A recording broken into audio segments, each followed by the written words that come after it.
Hi, everyone. I'm really excited to see you all. I hope you enjoyed the keynote just now. My name is Nadine Gabai Botero, and I am the president of Focus Fundraising. And I am really looking forward to this session. I'm going to be talking about major donor relationships, both sort of where they are now and where you're headed. I know folks are still joining, so I'm going to kind of do a slow start. And Kiara is helping us with tech, thank God. So Kiara, if you wouldn't mind taking us to the first slide, we can sit at that for a bit. Okay. And let me just give you a brief summary about who I am and why I'm here. My firm is Focus Fundraising, and we work with nonprofits around the country, helping them build major donor programs. We write development plans, so really looking at kind of their landscape and what are the best recommendations to move forward. And we do prospect research. We have grant writers. We're sort of a all-encompassing shop. I often say we are like your big development team that you didn't know you needed. So sometimes we come in and do a lot of things, and sometimes we just do one or two. We also do interim director of development. We have a case writer who helps cases for support. So there's a lot of things we do. And one of our areas, as I said, of expertise is major gifts. And it's one of the reasons we love doing this presentation. So what we're going to cover today.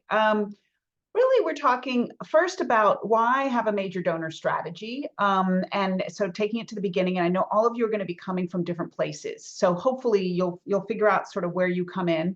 And then once we establish why this program is important, we're talking about your message and the importance of consistency in your messaging, and setting that cadence of communication with your major donors, how to listen to your donors, what you're getting from them, how to create these opportunities to connect, and then gauge your process and progress.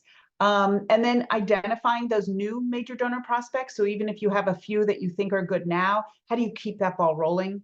And then even talking about major donors at year end and how that program, I really like to say major year end starts in June.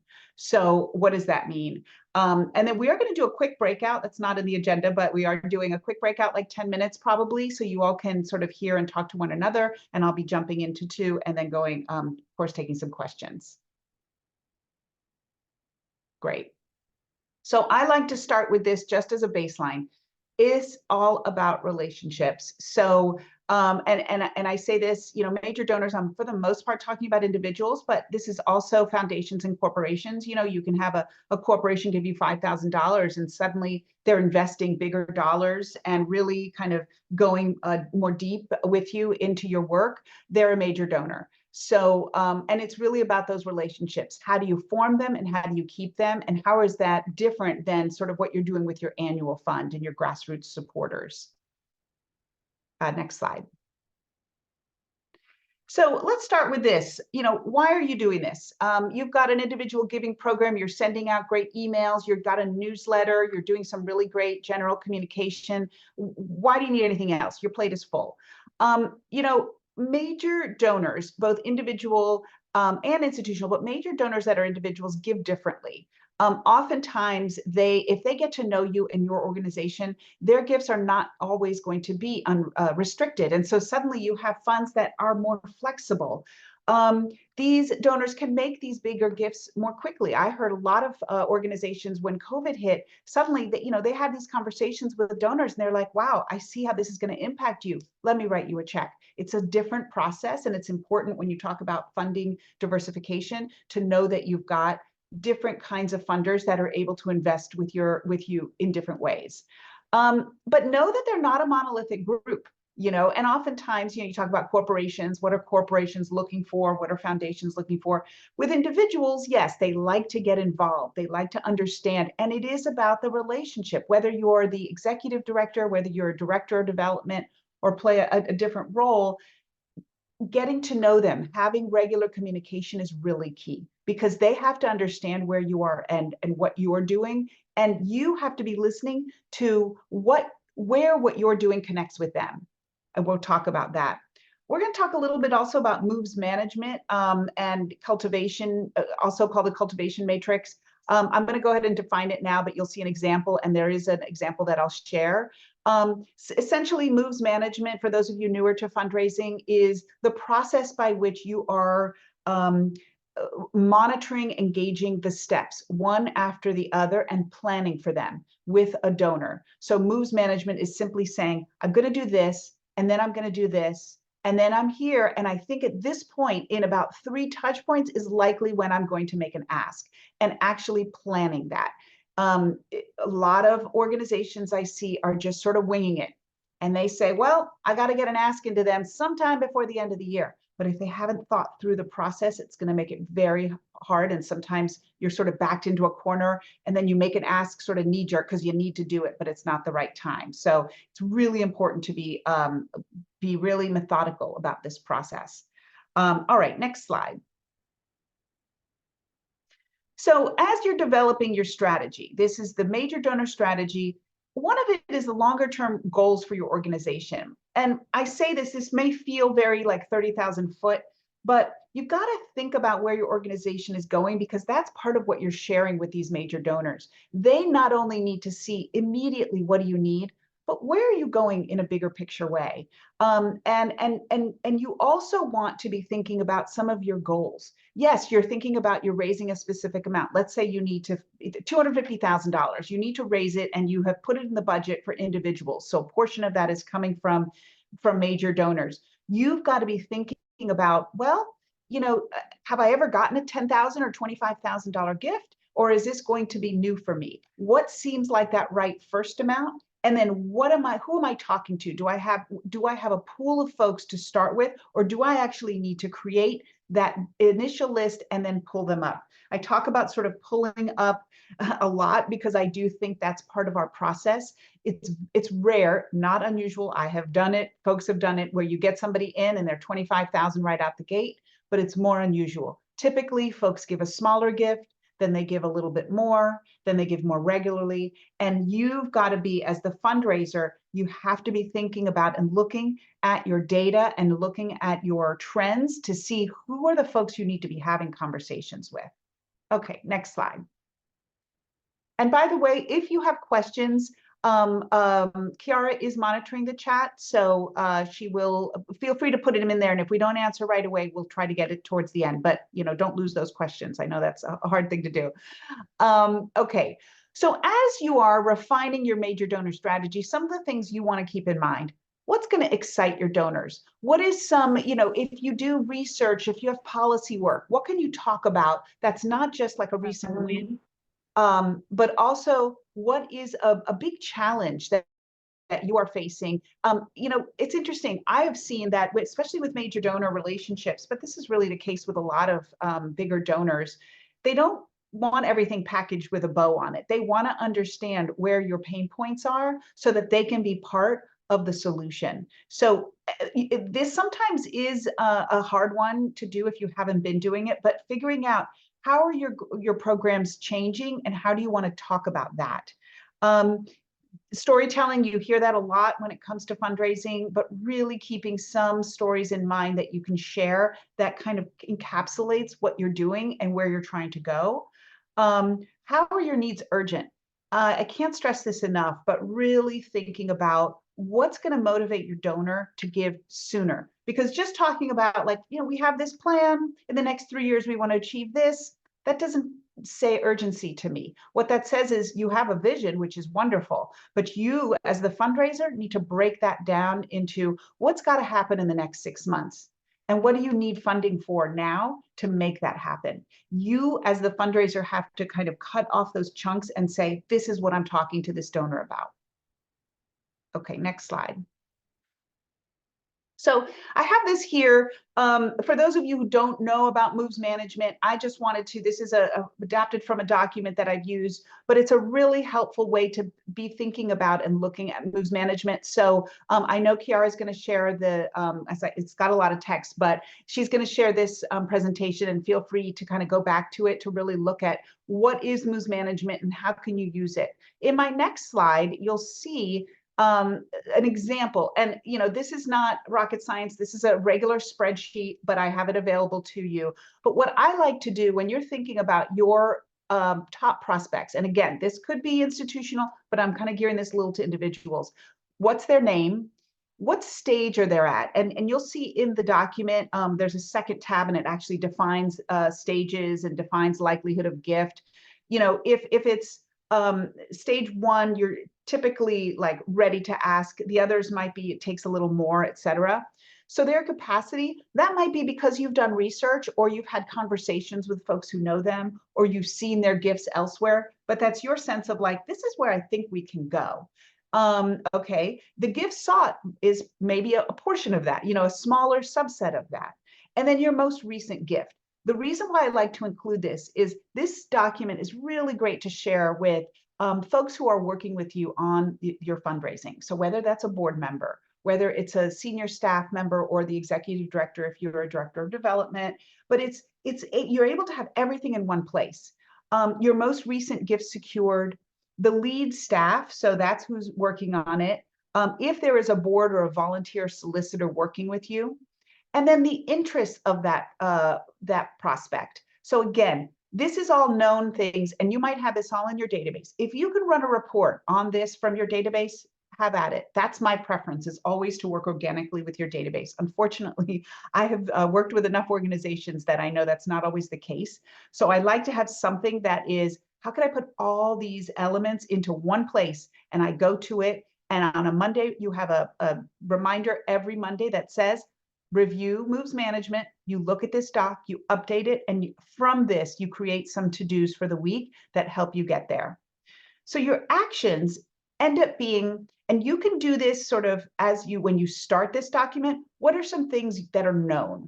You have an event coming up, you have a story coming out, you have a report, you have lunch that you've been talking about doing, you have their birthday that you know is coming, whatever that opportunity for a touch point is, and you start mapping it out.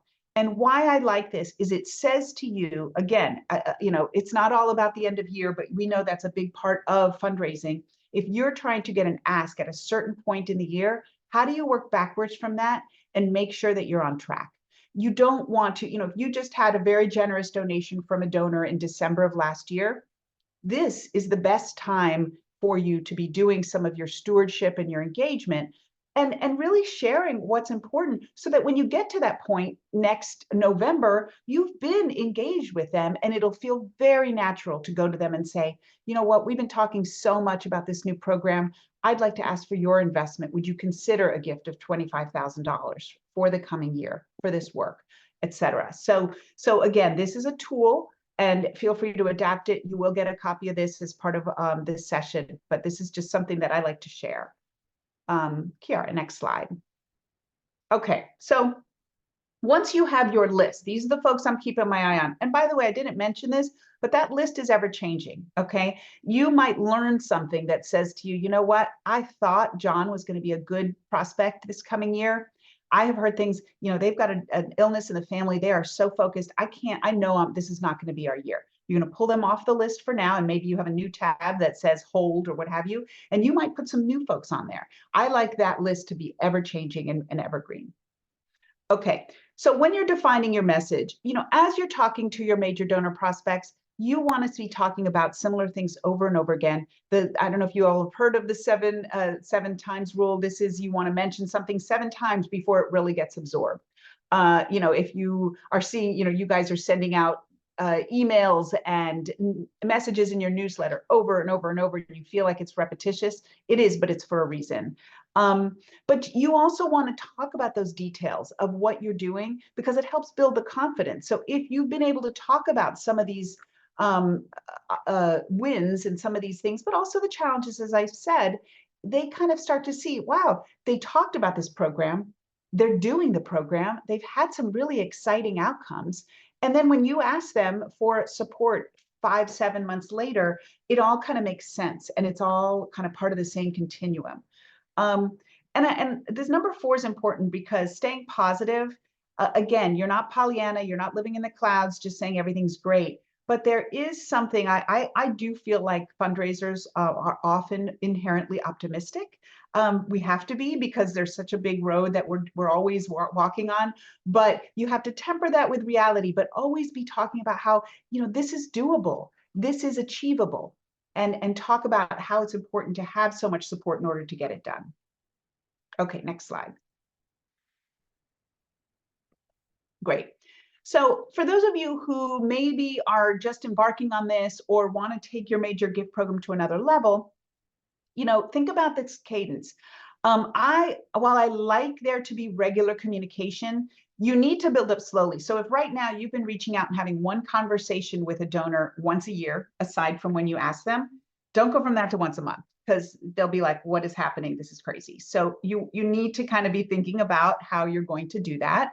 I like to calendar things, literally put them on my calendar, whether you're using, again, your database as a reminder, or you just putting on a note. Friday, you're reaching out to Estelle and asking her what's going on, can you have lunch, etc. So put them on there. There's always, if you have events that are kind of baked into your year, use those. So the gala invitation comes out, you've got a list of 25 people that are getting a forward of that gala invitation. It is a personalized touch point. I know you've got so much going on and you've been traveling. I just wanted to make sure you saw this. We're really excited about our awardees this year, et cetera, and so forth. That's a terrific touch point, and it's personalized. And even, by the way, on newsletters, one thing I really like to do for major donors is the newsletter goes out and then you do a forward.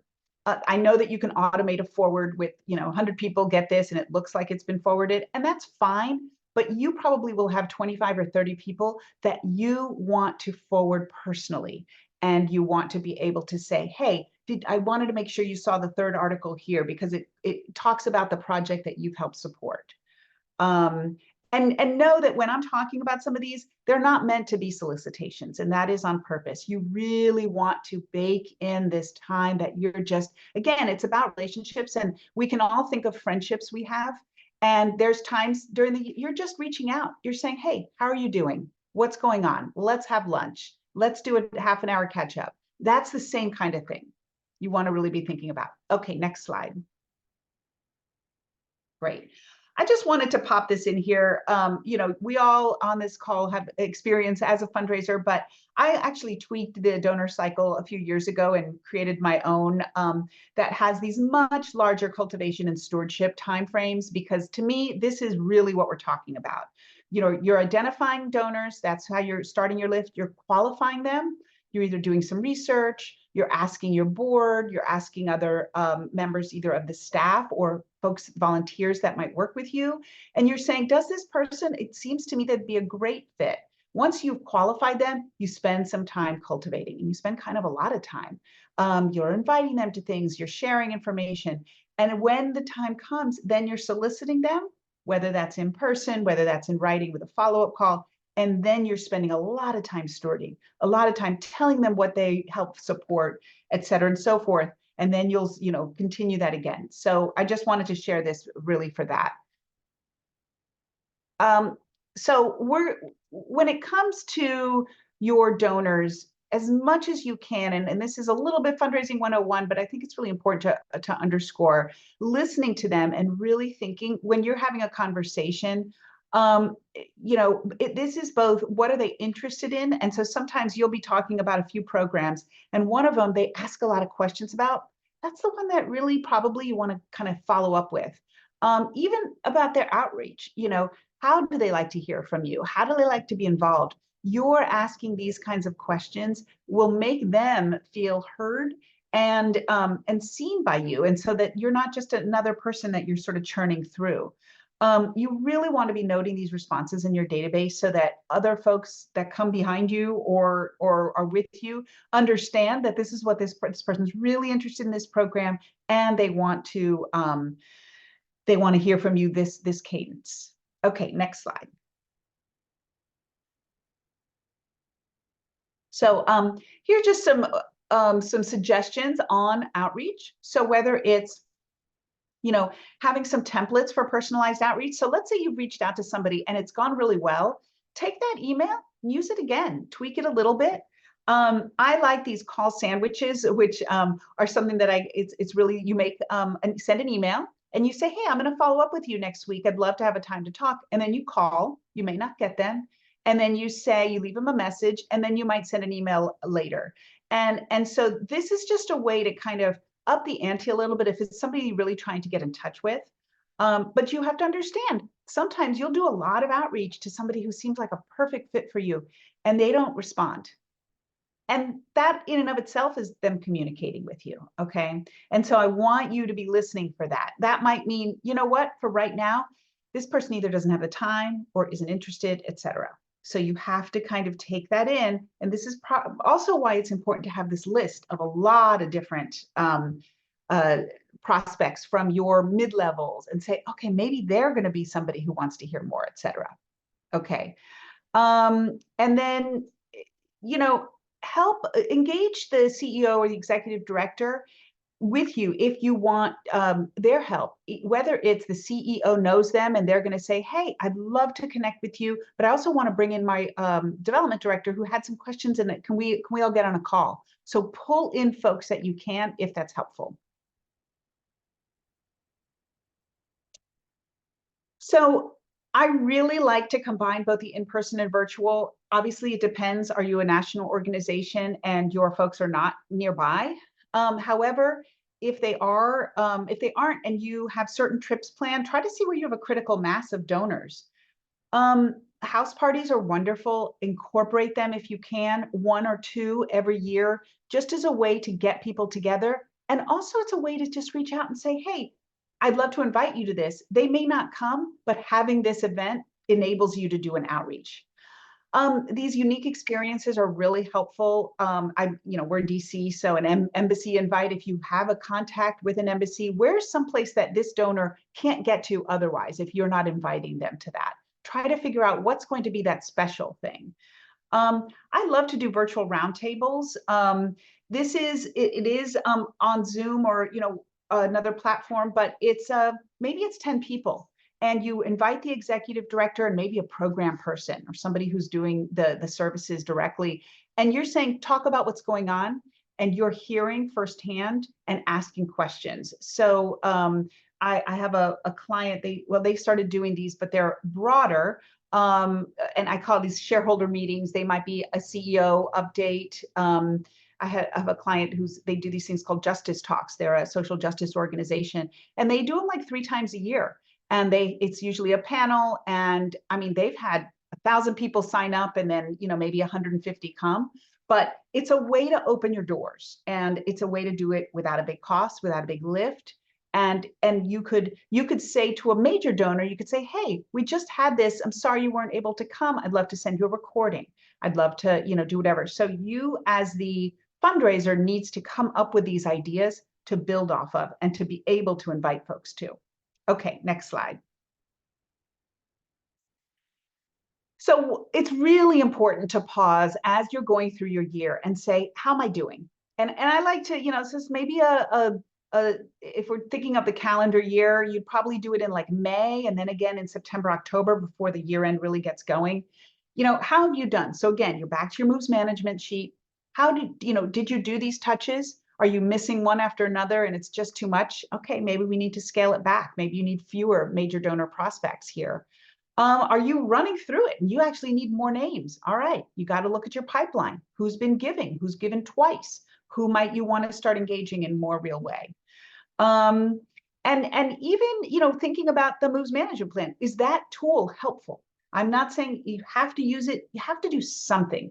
As fundraisers, there's so much that we're doing that if you don't have systems for these things, they will go by the wayside. And the only thing that's going to capture your attention is the sort of loud, red, shiny thing that's getting at your ear. And you know what? That might not be the most important or the thing that's bringing in the most revenue. So you as the fundraiser need to put these systems in place. Okay, next slide. So we talked a little bit about pipeline.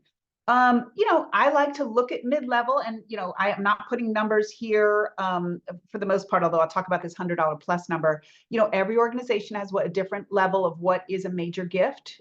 We've worked with groups that have 25,000 as a major gift and others who have $500. So it really varies. if you pull all your data, you will kind of see that line, and it's a real, it's a little bit the art and the science, what that level is. And that's really what you're looking for. How do you keep those folks there? How do you move other folks into that level? The reason why I say $100, there are a lot of folks, a lot of donors who will give a small gift, and small, 100, maybe 75 or 50, whatever that threshold is, and they're seeing how you do. They are testing the waters, and depending on how well do you respond? Do they ever hear from you? Do you respond in a way that is interesting and exciting and makes them want to learn more? Do they get asked right away, or is maybe there a pause before another ask, etc.? I love this story. I was working with a client. It was another social justice, criminal justice reform organization, and they got a donation, and we were regularly helping them sort of on the back end. And we saw that somebody had given $100. Well, he actually was like the grandnephew of Walt Disney. He was out in California and he was interested. And I was like, hello, let's reach out. Let's have a call. And they actually had a foundation. I don't know that they actually got money, but they ended up having a meeting, etc. And so this is just one example of, you've got to kind of stay tuned to your list of who's giving multiple times during the year, etc. You might consider, if you're not doing it already, wealth screening. We happen to work with iWave. We used to work with Donor Search. There's Wealth Engine. There's ways to be able to kind of look at your data and say, who here has capacity? And sometimes if you have a big list, it's very helpful to be able to then say, okay, I have very limited amount of time. I'm going to look and try to pursue these 20 people who have the most capacity of all the folks who are giving to me. And then think about your welcome series. We just talked about that, but that acknowledgement within the first week, and that could just be email, that's fine, but something needs to go out. Think about doing some kind of a survey a few weeks after that to say, what are you interested in? This is our, it's like a 3-question survey, just something small that tries to elicit some response. And then maybe another 2 or 3 weeks later, an overview of some upcoming programs or ways to get involved. And then you get them into your newsletter rotation. So that's just an example of a welcome series, but you want to think about how to, again, incorporating a system that will allow you to kind of set it and forget it and know that they're at least being touched. And then you're going to go back every month or usually every month and say, who's been giving? Who do I need to think about? Okay, next slide.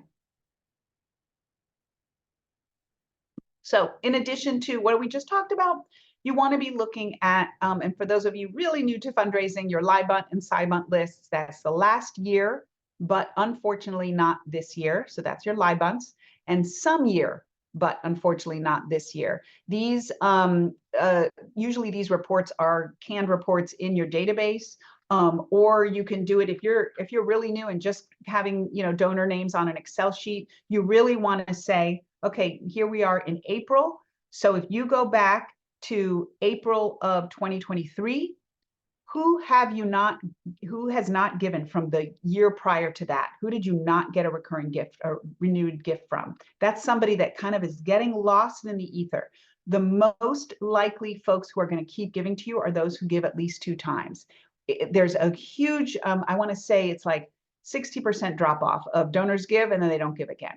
It looks like a 45% is typically the renewal rate. So you've got to make that effort. Try to get that second gift. Other ways to think about other donors. So we talked about after their first gift, attend events that are organized by folks in your sphere. I really love it. It's great to support other people doing things that are similar, but it might give you an opportunity to find or to meet a donor that has been giving to you as well. And that's where they are. So you've got to really get out there as a fundraiser, networking where your major donors are. Next slide. So I want to say this because I know boards come in all shapes and sizes, but it's really critical that you try to pull your board members into this work. Do they know this donor? And it may be that they have a connection. Can they help as you are solidifying this work? Now, even asking them to make calls and just thank donors, even that in and of itself It's a very easy way. You're not asking them to solicit anybody. You're just, if you say to board members, hey, who would like to help with some thank you calls or emails, and you send them a list once a month and they do those calls for you.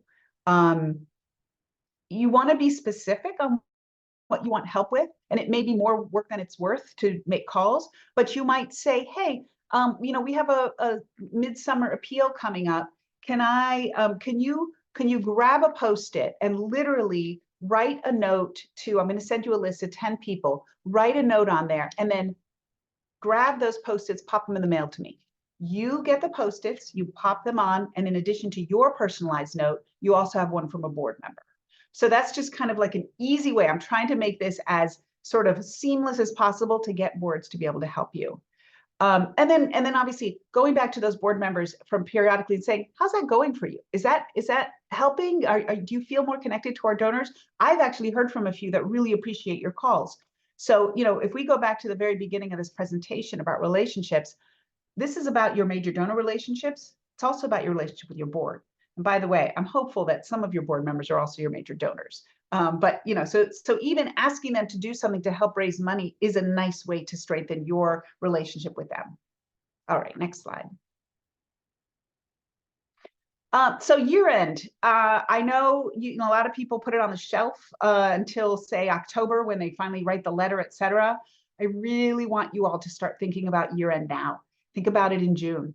What's that runway? How many touch points do you want with those donors who gave you in December, so that when you come back to that, you've really had some rich engagement with them? Talking to your staff and getting some stories, and then in the fall, reaching out and sharing those with those major donors is a wonderful way. Again, you're not asking. This is not hard stuff. It takes time, and it needs to feel genuine. And really thinking through, in the summer, especially late summer, I like to really dive into those major donor lists and say, who are we really talking about? If you've been asking somebody year after year and they're your big major donor list person at the end of the year and they're not giving, they probably shouldn't be on your list right now. Put them off and then come back to them at another time. Okay, next. Okay, so these are questions, and Kiara, what would you prefer? Do you want to take a few questions now, or should we do the breakout? I think we have one question here, and then we can do the breakout, and if any other questions come up, we can go from there. I'm seeing here in the chat, for small nonprofits where people doing the major donor work are also staffers with other roles. If we're thinking about a number of prospects, how many prospects do you recommend in that pipeline or portfolio? That's a great question. If they have other work to do, I'm going to go ahead and say like maybe 20. If they're really good and like doing it, you can go up to 30. And if they don't love it, I would give them 10. It's tough. And the CEO should always have their own portfolio, but the director of development typically will do a lot of the administrative work. They are really there from a purely relationship standpoint, but maybe you are reaching out and teeing up to get the call done or what have you. So you have to kind of think through what you're asking each person to do. The nice thing about a program person or somebody who's really involved with your work, they probably have wonderful stories that are, sort of at the ready. And that's terrific. So yeah, it's somewhere between that 10 and 30 mark. And I'm sorry, that's such a broad number, but it depends on how busy they are and how much they love it. Great. I think we're ready here for breakouts. So I will go ahead, everyone, and put some questions here in the chat. We have two sets of questions, one for if you are newly building out your program and one for folks who already have maybe that major donor program set up. And we'll put these in, and I would just recommend that you go ahead and copy these maybe into whatever note space you're using, just because I know sometimes when we send you to breakouts, you're not able to see the questions anymore. But you'll see here, if you're newly building out your program, what characteristics come to mind for supporters that have potential to convert to major donors? Once you've identified, how have you, can you engage them in ways that are organic for your organization and leading up to the ask? And then those that already have those major donors, same kind of questions, just flipped a little bit, thinking about who your current audience, how many folks, what are the characteristics do they have? And then how have you continued to engage with them? I know Nadine mentioned so many different ways, but what's worked for your organization? So we'll have you in breakouts for about 10, 12 minutes or so here. I'll put you in those groups. You'll talk with each other, hear from each other peer to peer about what folks are doing, and then we'll bring you back and surface some takeaways. Great. So if you haven't copied those questions, I just recommend you to screenshot or go ahead and copy and paste those into your own note document here. And then Nadine will pop between some sessions as well. So I will open these up. We'll keep time and I'll give you a reminder when we're coming back. And then she'll lead a debrief. All right, here we go.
Hi, Ingrid. We just went into breakout rooms to discuss how we're working with major donors currently. So I'm going to go ahead and put you in a room. We'll be there for about 7 more minutes. So, and then we'll come back and debrief as a full group.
Hi, Erin. We just went into breakout rooms. So when we're talking about our major donors and how we're thinking about engaging them. So I'm going to go ahead and move you into a group. We're going to be there for about 6 to 7 more minutes. So instead of just hanging out with me, I'll give you some time to check out, talk with other people. So I'll move you there and then we'll come back and debrief as a group. Super. Thank you so much. Of course.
Hello.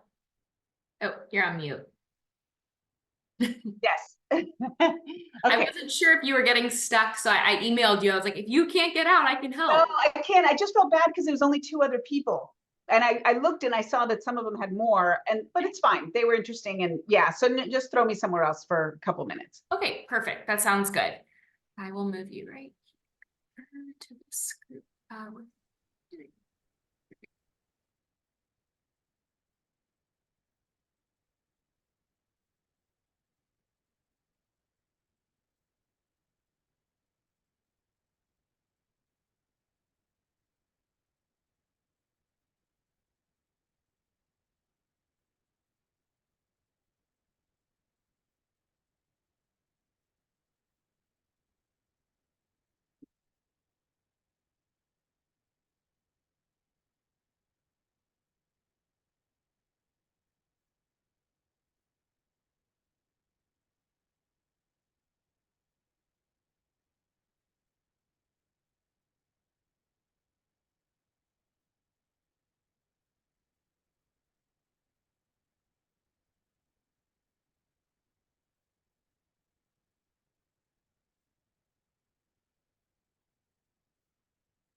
Welcome back. Going for a couple more folks. I accidentally hit the wrong button. No problem. Came All up. right. We were doing good in there.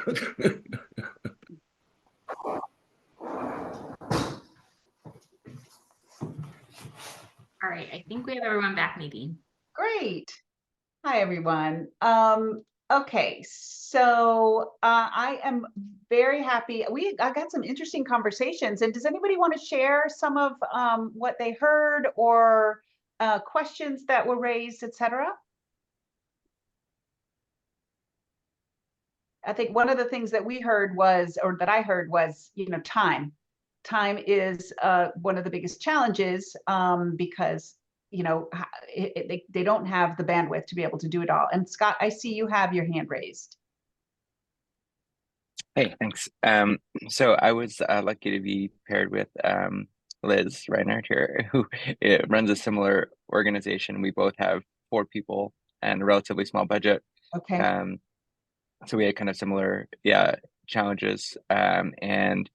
What we're talking about is kind of like the identify stage is a big Yes. area of need, because just like for us, I was saying, like, our large donors are our family and board members, right? Like those are the people that we count as large donors. It's been very hard in 6 years to expand beyond that list. We've had a couple, but they haven't necessarily been continuous every year.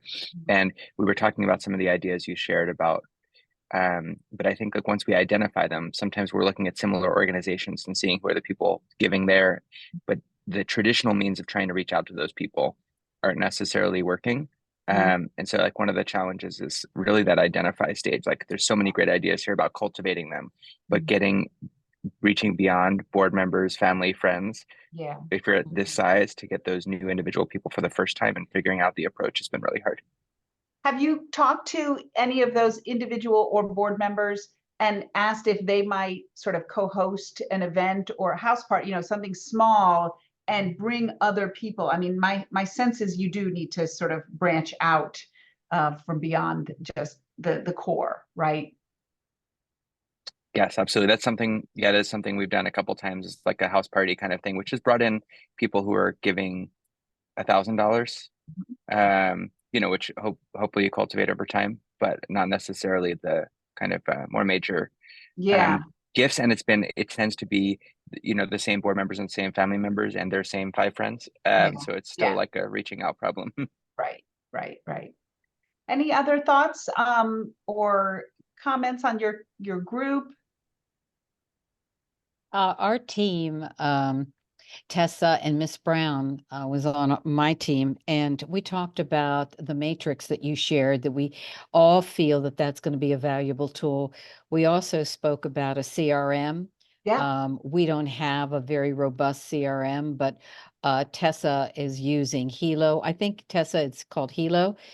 It's called Elio. Yeah. Elio. I've heard really good things about it. You like it? Yeah, I was just explaining to them how we transitioned from eTapestry, which feels like a dinosaur in that sense, over to Elio.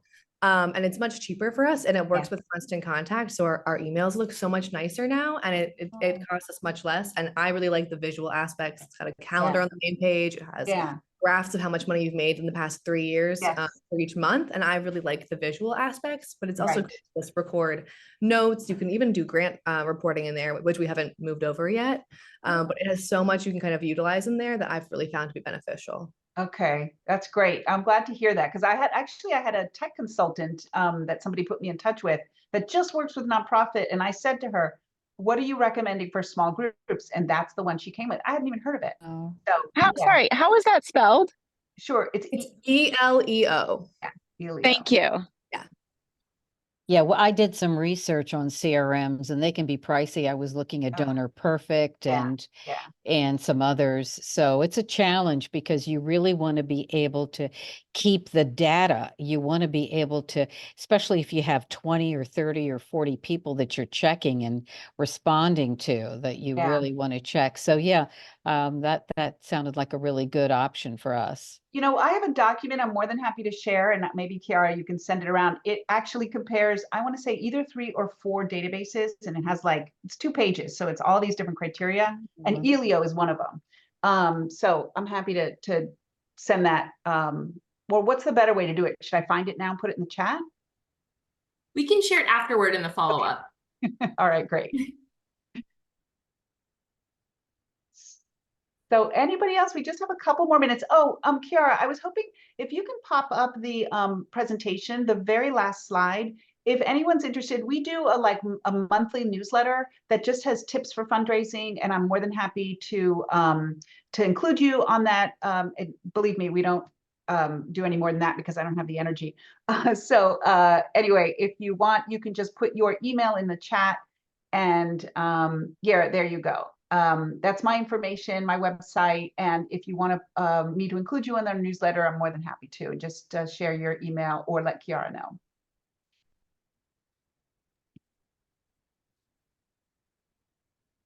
Well, thank you all very much. I hope you enjoy the rest of the day and tomorrow's sessions.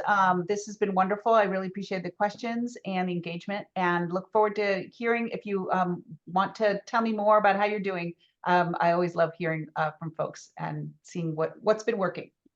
Awesome. Thanks so much, Nadine. We really appreciate it. I know I was writing some things down as you were going through, and we hope you all had some great conversations and got to connect with folks. Thank you again for being able and sharing all the wisdom you have and kind of practical tips around this topic. It's really pertinent, and especially as you're saying, end of year begins in June and it's April. So we have kind of 2 months to prep for that as we're thinking about it.